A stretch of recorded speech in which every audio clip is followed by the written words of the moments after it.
sahabat sawit semuanya, kembali bersama saya Sahari dalam channel Dunsaka, dunia sahabat sawit dan karet.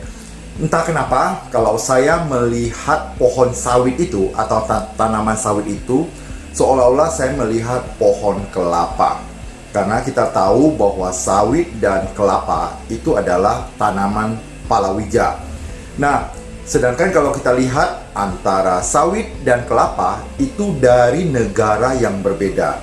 Seperti kita ketahui bahwa kelapa itu sudah dikenal oleh umat manusia itu lebih kurang 3000 tahun yang lalu, dan diperkirakan bahwa kelapa ini berasal dari Amerika Selatan. Nah, kelapa ini memberikan manfaat yang sangat besar untuk umat manusia.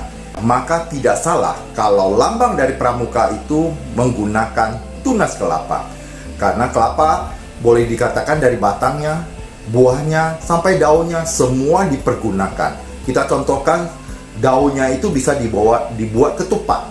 Kemudian lidinya bisa dibuat sapu, sabutnya itu juga bisa dibuat untuk buat tali, dan cangkangnya itu bisa untuk membuat karbon aktif untuk penyaringan air, dan dagingnya bisa dibuat tepung, dan cairan di dalamnya, cairan dalam dagingnya itu bisa dibuat santan, dan di dalamnya ada air yang bisa kita minum, yang biasa dibuat kemasan yang namanya coconut water. Dan pohonnya itu juga bisa dijadikan kayu untuk perabot. Itu luar biasa sekali.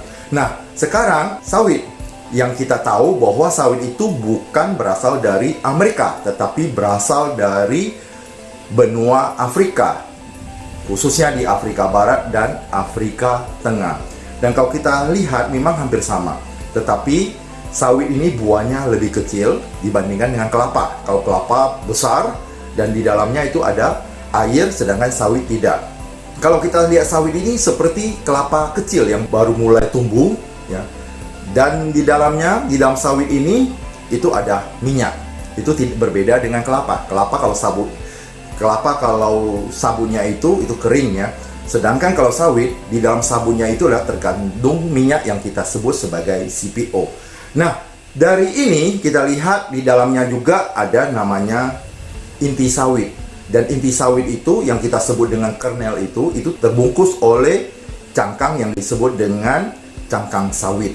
Nah, kita lihat sekarang bahwa sawit juga memberikan sejuta manfaat buat umat manusia. Nah, di sini saya akan memperkenalkan 5 saja, dan ini belum termasuk turunannya.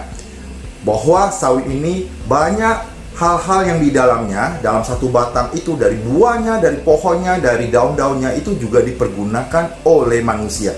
Dan setelah diproses, itu juga banyak hal dari limbahnya yang dipergunakan oleh manusia untuk membuat produk-produk turunan dari sawit tersebut. Kita mulai dari yang paling rendah dulu, yang paling terakhir. Itu adalah TKKS. TKKS itu adalah tandan kosong kelapa sawit, yang biasa kita sebut sebagai tankos atau tandan kosong. Ternyata tankos ini itu mengandung 4,2 ribu kalori per gram. Itu luar biasa sekali. Makanya saya juga lihat bahwa tankos ini sering juga berada di daerah perkebunan kelapa sawit. Ternyata ini bisa dijadikan pupuk organik atau pupuk atau kompos. Ternyata dari tankos ini bisa memberikan kesuburan dan oksigen di tanah, sehingga membuat sawit ini tumbuh lebih cepat dan panennya pun bisa lebih cepat, ya, untuk mendapatkan hasilnya. Itu tankos. Ternyata tankos ini juga bisa dibuat untuk media tanam dan juga dipergunakan untuk membuat kain dan sebagainya. Baru tankos loh, belum turunannya secara keseluruhannya. Ini baru sebagian kecil. Ini yang kelima. Kemudian yang keempat itu adalah limbah cair. Nah, limbah cair ini itu banyak diburu oleh orang karena harganya yang cukup mahal, walaupun menjadi limbah, dan itu masih bisa dipergunakan. Untuk apa sebenarnya? Itu bisa dijadikan untuk biogas. Dan juga ada juga teman saya yang khusus membeli limbah sawit itu cair, ya, nanti disedot, itu ternyata juga bisa membuat sabun. Jadi manfaatnya juga cukup banyak dari limbah sawit tersebut. Kemudian yang ketiga adalah cangkang sawit. Cangkang sawit ketika saya tahun 96 saya kerja di sebuah perusahaan besar, itu kalau tidak salah cangkang sawit itu 1 kilo baru sekitar Rp25. Pada saat itu begitu murahnya. Tapi sekarang cangkang sawit itu begitu mahalnya karena bisa dipergunakan untuk pembakaran pembangkit tenaga listrik. Karena sawit ini, ya, cangkangnya ini bisa memberikan panas yang maksimal sehingga apinya menjadi biru. Saya pernah juga bertanya kenapa sawit itu digunakan, bahwa sawit ini panasnya bisa maksimal sampai apinya biru. Kalau kita lihat itu seperti kompor gas kita di rumah, apinya biru. Ketika apinya itu merah, berarti panasnya itu belum maksimal. Jadi kalau cangkang itu kita bakar sampai apinya membiru, itulah panas secara maksimal. Makanya untuk pembangkit listrik, ya, untuk boiler dan sebagainya, untuk pembakaran itu menggunakan cangkang. Dan kadang-kadang untuk menghemat cangkang itu dicampur dengan ampas sawit. Sabutnya sawit yang sudah dipres, yang sudah minyak sudah habis diambil, itu dicampur dengan cangkang yang dulu juga menggunakan tanah gambut, dicampur dan digunakan untuk pembakaran di boiler. Terus yang kedua itu adalah kernel. Nah, kalau kita lihat kernel itu di dalamnya itu seolah-olah itu adalah daging dari kelapa. Cuma kelapa dagingnya banyak dan di dalamnya bercampur dengan air. Tapi kalau dalam sawit, di inti sawit atau kernel ini tidak ada airnya, tetapi ini mengandung minyak lebih kurang 47-50% kadar minyak di dalam inti sawit ini. Dan ini yang disebut dengan inti sawit.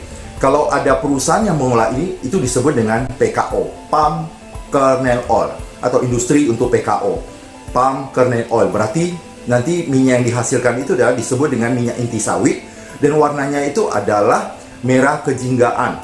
Sedangkan kalau kelapa atau yang kita sebut dengan coconut oil untuk kelapa, ya, kelapa bulat itu, ketika dibuat minyak itu warnanya kekuningan. Jadi agak sedikit berbeda. Cuma kelebihan dari sawit ini adalah bahwa minyak yang dihasilkan itu adalah bisa tahan pada suhu tinggi, sehingga produk yang dihasilkan itu bisa bertahan lama. Kemudian yang nomor 1 itu adalah CPO. Sebenarnya untuk menanam sawit itu yang diburu pertama itu adalah CPO-nya. CPO ini adalah berasal dari sabut dari sawit tersebut. Jadi di dalam sabut ini ada minyak. Inilah yang diproses di dalam industri sawit itu, ambil minyaknya. Dan ketika minyak itu keluar, kita melihat bahwa itu berwarna sekitar kuning keorengan. Kalau kena ke baju itu sangat sulit untuk dilepas karena ada unsur-unsur kimianya. Dan di dalam CPO ini juga ada unsur-unsur kimianya ini, dan dia tahan dengan suhu yang sangat tinggi sehingga makanan-makanan yang diolah atau produk-produk yang dihasilkan itu bisa bertahan sangat lama. Nah, untuk CPO ini sekarang kalau itu diproses itu bisa menghasilkan minyak maksimal itu lebih kurang di atas 22%. Dan kadang-kadang di dalam pabrik itu ada yang menghasilkan sekitar 17-18%. Itu semua tergantung kepada kualitas atau mutu dari buah sawitnya itu. Kalau minyak mutunya itu bagus, makanya rendemennya pun akan lebih bagus. Artinya minyak sawitnya pun akan lebih banyak. Dan sekarang CPO ini yang mengantarkan Indonesia ini menjadi penghasil nomor 1 dunia. Bukan hanya CPO, ternyata kelapa juga demikian. Kelapa juga Indonesia termasuk penghasil cukup besar di dunia, dan sekarang juga CPO dari tahun 2006 itu Indonesia sudah dinobatkan sebagai penghasil CPO nomor 1 di dunia. Nah, CPO ini itu kalau diolah itu masih banyak sekali turunan-turunannya. Ya, kita bisa buat minyak goreng, yang mungkin ada obat-obatan, dan juga untuk tenaga listrik seperti bahan bakar berupa biodiesel. Dan sekarang itu sudah dikembangkan oleh negara kita dalam B30 yang sebagai pengganti solar, dan itu bisa dipergunakan untuk mesin diesel, maka disebut dengan biodiesel. Dengan perkembangan ini, makanya negara kita ini akan semakin maju, dan sekarang industri pengolahan itu didominasi oleh sawit, sedangkan untuk pertambangan itu didominasi oleh batu bara. Jadi dua ini adalah yang menguasai dunia sekarang ini. Inilah yang ada di Indonesia, dan inilah yang kelak akan menjadikan Indonesia sebagai negara yang besar dengan produknya yang luar biasa.